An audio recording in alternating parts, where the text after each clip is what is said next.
Hey, I'm Decathlon Gamer, and welcome back to Draft Day Sports College Basketball 2022. This is episode number 12, and we are into the second half of the season. We had a fantastic first half with a 5-3 record, but down the stretch here through the second half, these last 8 games, only 2 of the final 8 games are here at home.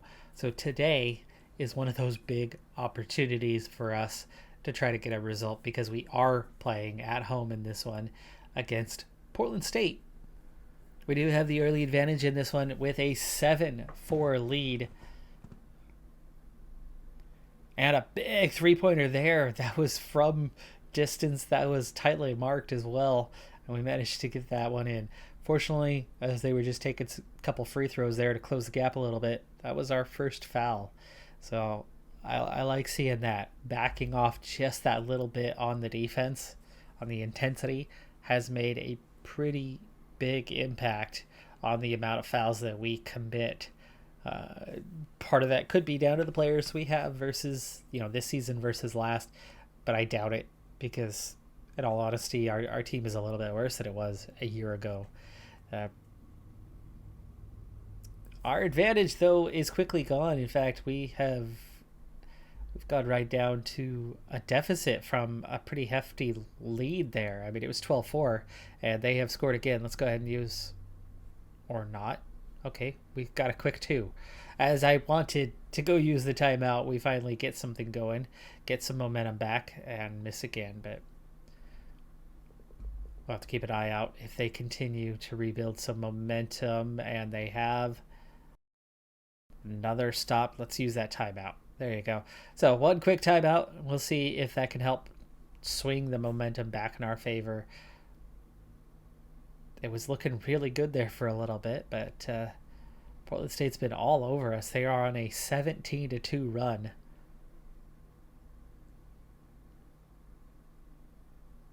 Now 19-4 as we did finally get something. But then a quick transition bucket. They hit us on the fast break on that one. That's worrying. And they're carrying quite a bit of momentum here. Now, we do have a better record than Portland State, but I believe they are second in the league at the moment, and they're probably favored for this one.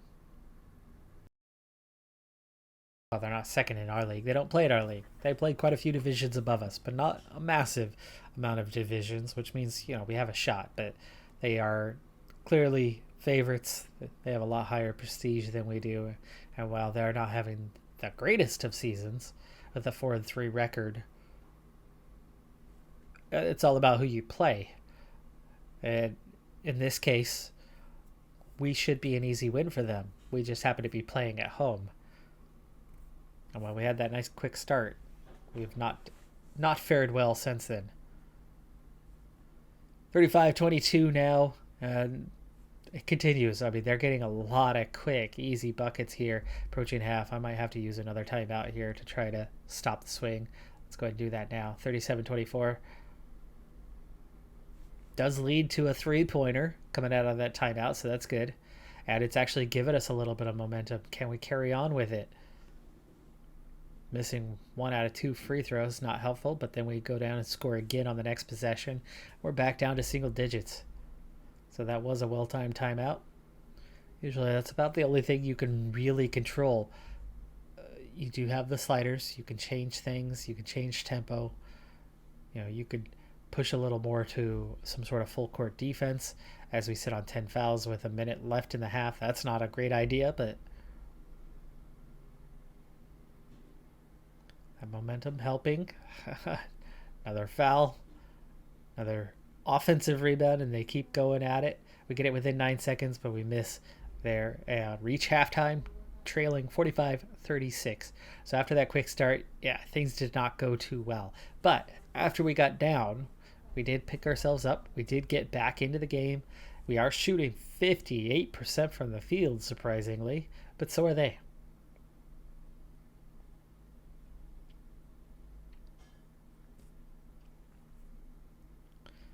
14 turnovers and 11 fouls. Absolutely the culprit behind our struggles. They've had 9 steals in this one. Wallace with 4 turnovers. Hollis not protecting the ball well today. Whoever's defending him is definitely getting the better of him. 6 turnovers. He does have 6 points, 2 of 4 from 3, but yeah, 6 turnovers is not good for your point guard. And if he's getting manhandled that easily, we might have to try to switch things up a little bit. Points in the paint, they are totally dominating as well. Fast break points. What are we doing in the rebounding department? 10, 15. Yeah, we're trailing in every key stat, so I don't think there's much that we can do here in the second half to try to turn this game around. If you start crashing the boards more, they're going to get more fast breaks. Full court pressure, we already had too many fouls. Increase the intensity, we've already had too many fouls. Increase the pace, more turnovers. So maybe we need to give a little more offensive freedom. That's about all we could do there. Crash boards a little bit less here, but crash them more here.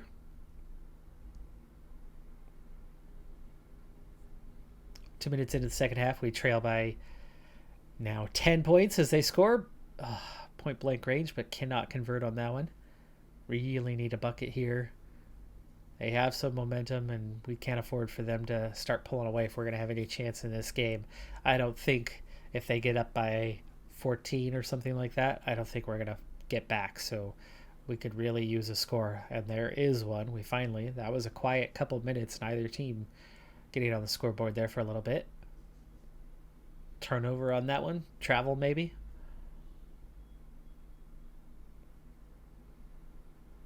Another turnover. And another quick transition bucket. They get another one on the fast break. That's hurting. Dyer's having a good day. 14 points. 6 of 6. McIntyre only 2 rebounds. That's hurting a lot. 3 fouls, 12 minutes, back within 8. So we've carried enough momentum through here to help us out. Ran the flex on that one, got the score, 59-50. Just about keeping it within double digits. Oh, huge three-pointer, but they answer right back with one of their own. 24 points for Ross on 11 of 15 shooting. He heads to the bench. This is our best chance. We have a little bit of momentum. And increase the tempo. We're going to get back in this thing here late, as we are within 6 now. Oh, wide open inside, down to the low block, and we don't cover him off and just let him finish. And they do it back-to-back possessions. Come on. Wow, 3 straight possessions down in the low box. Easy finishes for them. We're down to just a single full timeout the rest of the way, but they've quickly opened up. They are killing us down low. Morton is in, and that could be part of your problem.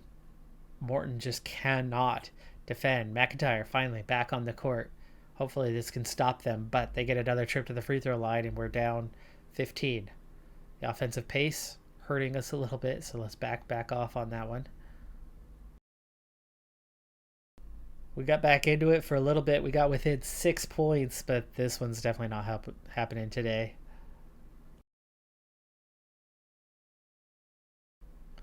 Let's use our full timeout. 2 minutes. Make that game plan for what to do. Go ahead and crash the boards more. Fast breaks aren't going to hurt us at this point. We need the ball. Full court press. Down by 15, but, do what you can.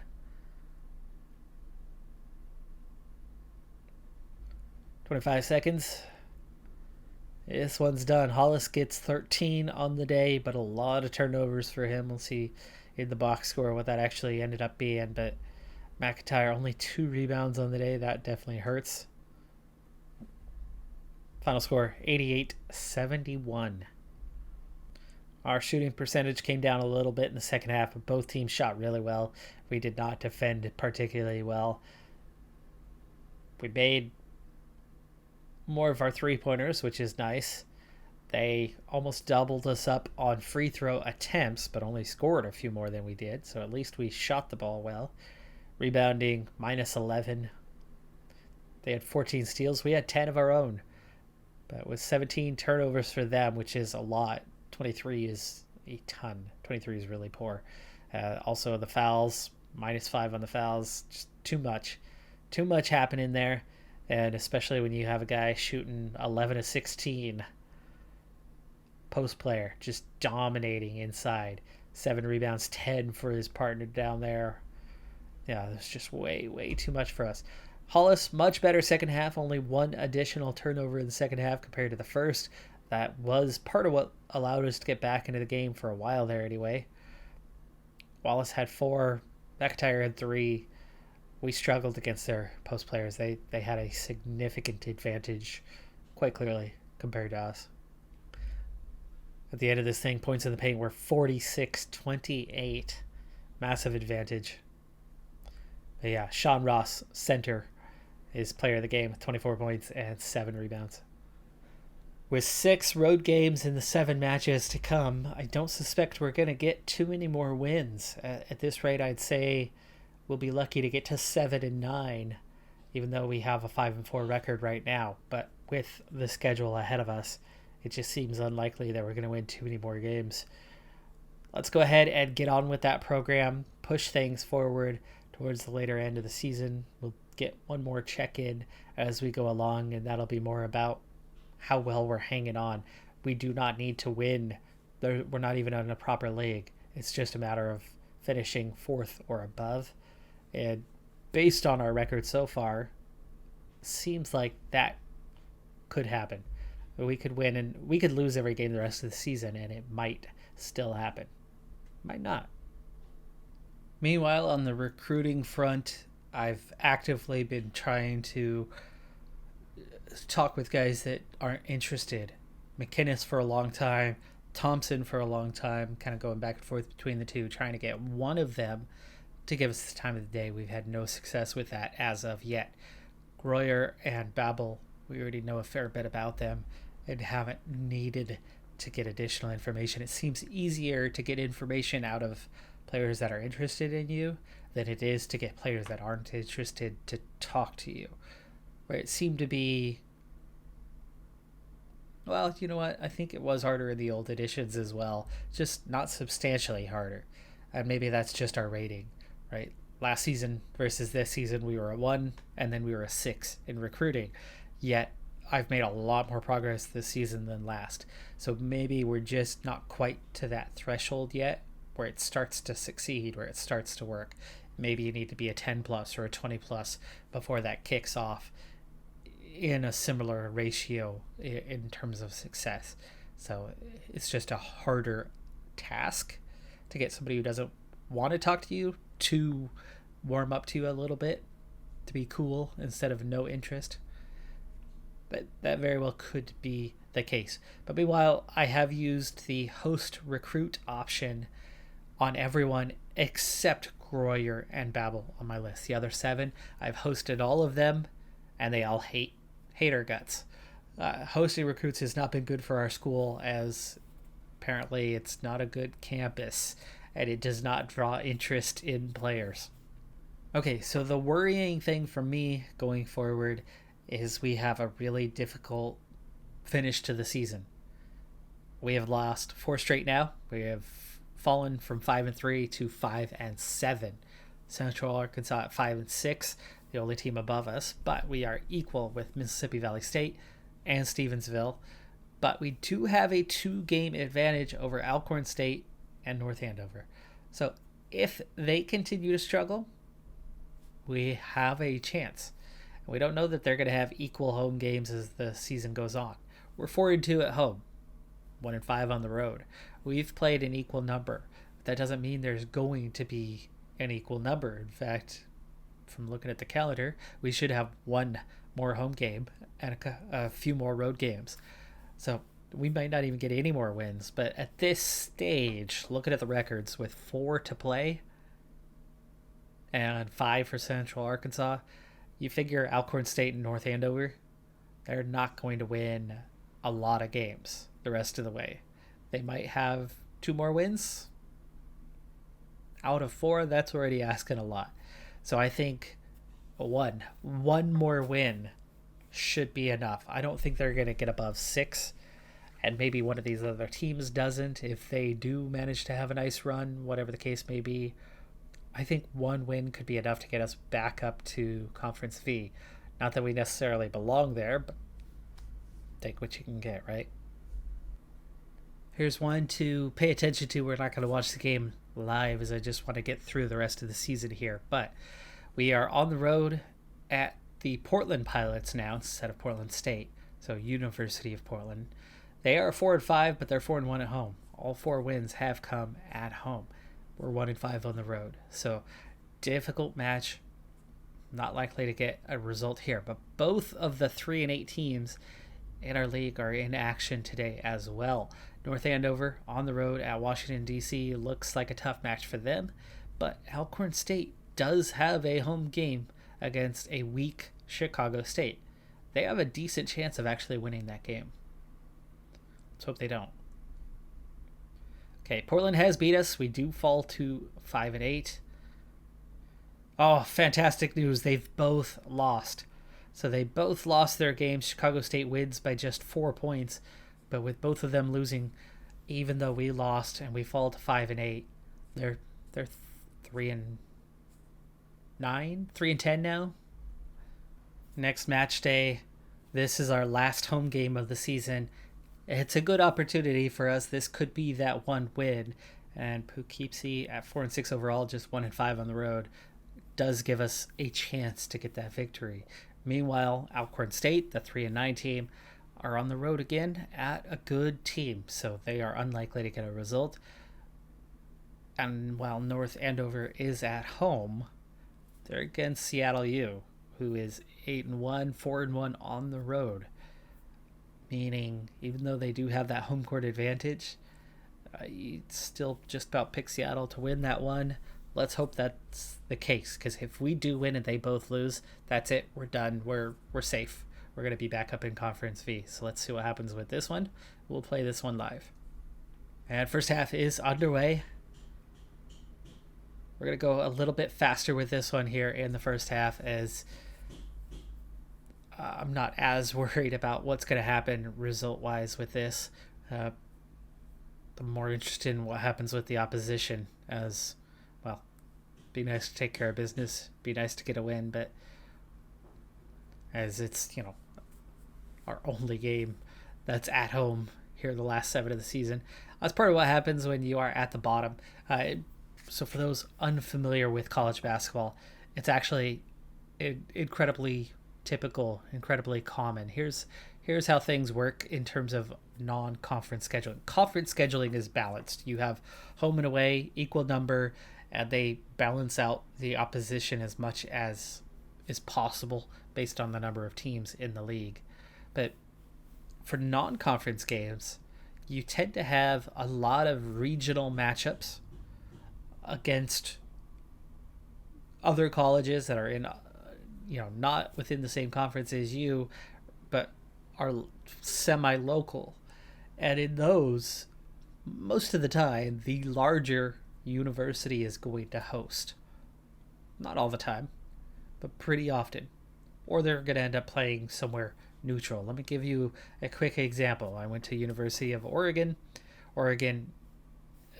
It's down in Eugene. It's a smaller city within the state of Oregon. And so they will often play little mini tournaments up in Portland. Really helps for those of us who live in the Portland area that can't get down to Eugene that often. It's a couple hour drive. It's not that far realistically, as it's 18-16 in the game, by the way. So we do have a slender lead at the moment. But what you have is the occasional neutral one in Portland, because that's good for building support for the program, because Eugene itself just isn't that big. But otherwise, your University of Portland or your Portland State, Idaho, Boise States, they all go to the University of Oregon and play there. The main reason is obvious. You go to that school, it's a small stadium with a small fan base, and there's just not going to be that much money to be made. But if you go to the big stadium that has a big fan base that's going to sell a lot of tickets, you make money from being there, from playing them. Why? Because you get compensation from the university for playing them on the schedule. You get a share of that money, and you get more money going to play. We have an 11-point lead here as we enter the second half, and let's just get right to it.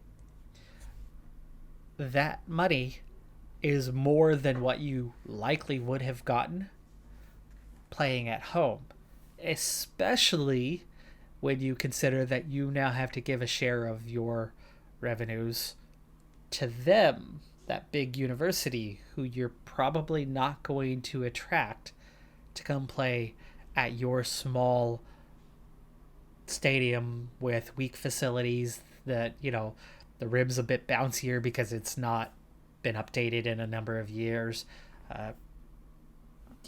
X, Y, or Z issue that they're going to come up with and not be terribly satisfied with, especially like, say, locker rooms, or they want to hit the weight room before the game, or because you're in some small town and so travel to get there. Oh, and then, travel to get there, right? That's a whole factor upon itself. Wide open three missed there by Hollis, unfortunately. And the lead is down to 5, but we have gotten back in control here. 12 minutes to play. They do have some momentum. Let's go ahead and use a 30-second timeout before they get too close on us.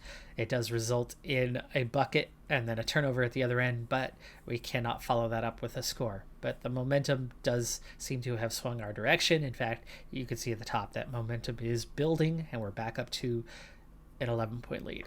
Anyway, so there's a lot of factors that go into why the larger school is going to host, and you're not required to have a balanced schedule when it comes to the non-conference.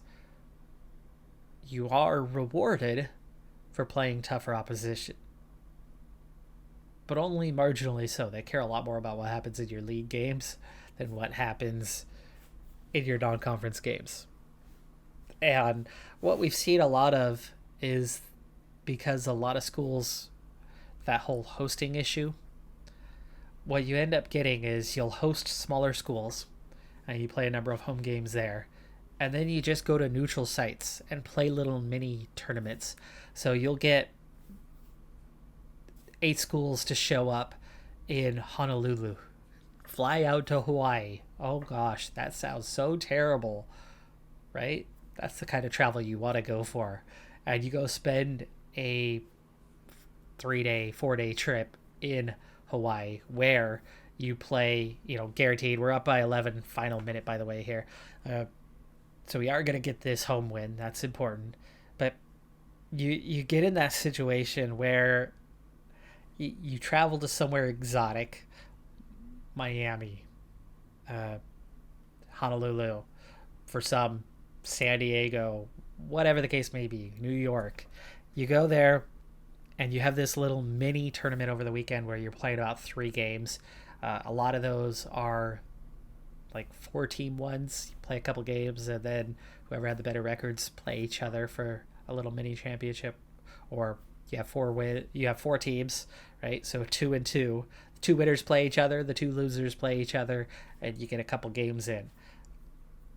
Do it neutral territory, bring a few schools together. They all make a decent money out of it. You attract more fans because they're seeing multiple games. You get package seating, so you're able to fill out a stadium, and they're able to get some nice travel in while you're at it. So, it's kind of one of those win-win. And then that's how you get big schools playing each other in that non-conference portion of the season. Hollis with 24 today. You can definitely see how he shines against some of the weaker teams. You can definitely see how when he goes up against somebody who's a little bit better as a defender, how he struggles. He's very much not a star. He's a capable scorer depending on who's defending him. And he can be stifled. It's surprising that he had a big day against Oregon, but maybe they didn't have the best of defenders on him. Wallace had a good day with a double-double, 14 points, 10 rebounds. I got a pretty good one for McIntyre as well with 9 and 8.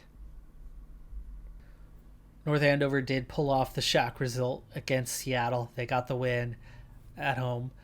That brings them up to 4 and 9, so this thing's not quite over yet. We have 2 games left here in the season.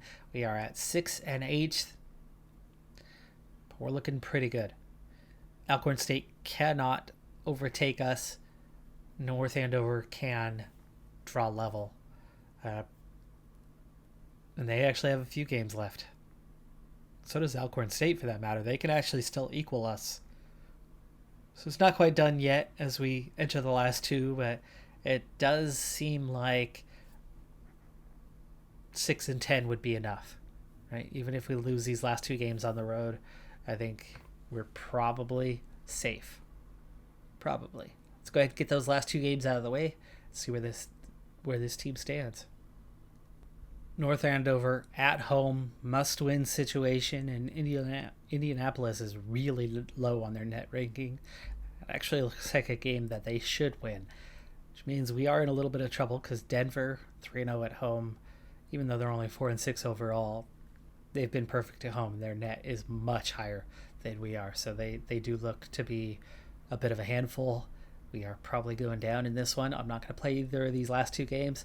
Let's just see what happens. Denver has beaten us, and North Andover have won by 10 points.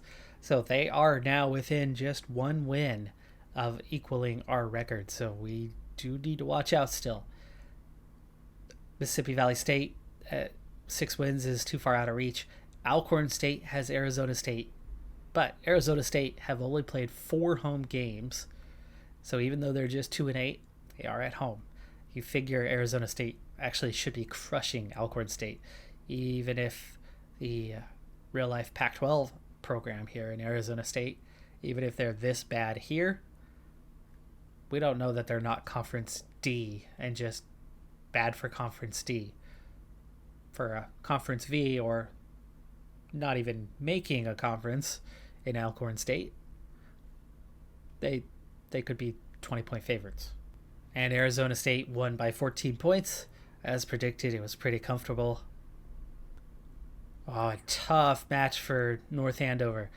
This is their must-win. They're only 1 and 7 on the road, and they're at Princeton, who has been perfect at home with a 19 net ranking, meaning good enough to be in the top 25. They're not actually ranked, but they've had a fantastic start to their season.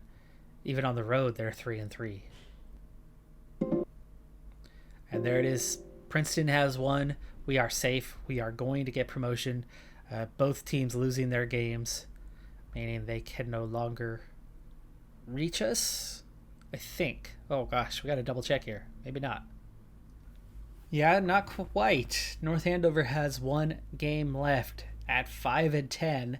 If they get to 6 and 10, it's not over yet. But we do appear to have a tiebreaker over Stephenville, so we might be safe just yet. But nobody's 500 in the group. Nobody's going to get above 500 as Central Arkansas only have 1 game left. You win that, you're 8 and 8. So it's not happening in this league. We're all a bunch of losers.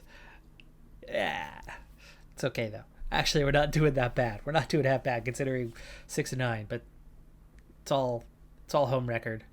It's all home record. Nobody's actually succeeding on the road.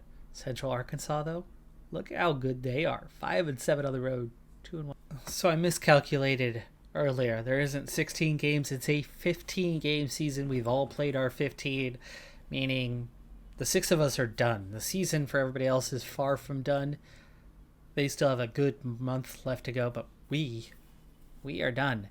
Now, looking at the records, we are tied for second with 3 other teams, which means we are top 4. But the rankings have changed all of a sudden. We're not split up by overall. North Andover sits 3rd. They are going off of net ranking right now. Central Arkansas, we are 4th in terms of the net ranking. So is that the final standings? I guess either way you look at it, we're in the top 4. So we do appear to be headed back for Conference V for next season. All that's left to do is recruit, which it looks like we have one player who has warmed up to us. We have a legitimate shot at him. We're number 2 on his list.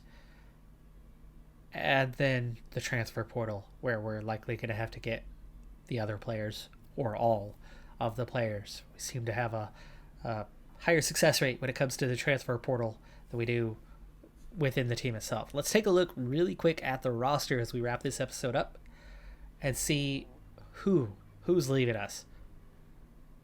Now, of course, you could always have somebody transfer out unexpectedly. The most likely to transfer, Singletary. Ernie Singletary is the most likely to transfer for 2 reasons. 1, he is a junior. He barely played. 2, he has been suspended multiple times this season. He and Ramaj hate each other. They've both been suspended multiple times. We've had incident after incident between those two. When they told me off, especially Ramaj, the guy's got a mouth on him. When they've told me off for talking to them about the incidents, he, in particular, responded really poorly. Singletary, yeah, okay. But I wouldn't be surprised if Singletary transfers as a result. Especially when he is sitting behind players that aren't graduating yet. And he's set to graduate next year. And he appears to have potential, but isn't developing. So he might look to develop somewhere else. But anyway, Wallace is back. DePina is going to be available next year and probably will be our starting shooting guard. But Lawrence, Hollis, O'Neill, all gone. And then Ramaj, the walk-on senior. So we are missing a few pretty important pieces come next season. I'll be excited to have DePina making his way into the lineup, so that's a big one. McIntyre should be back. Corey Moore, he'll be a senior next year. We may lose him. He's already transferred once. He might transfer again, but outside of that, we got a couple shooting guards. We might be able to shift one to point guard or small forward to help cover things down. But otherwise, yeah, we're going to be struggling next season, at least at this stage, unless we have a really good venture into the transfer portal. I would suspect we're going to struggle next year. But between Wallace, if DePina's the real deal, and McIntyre, there's something there in those guys. If we can surround them by a couple more players that are going to be solid, we might be okay yet. That is going to do it for this episode, though. I'm Decathlon Gamer. Like, comment, subscribe, and I'll see you next time. Have a good one. Be safe out there. Bye for now.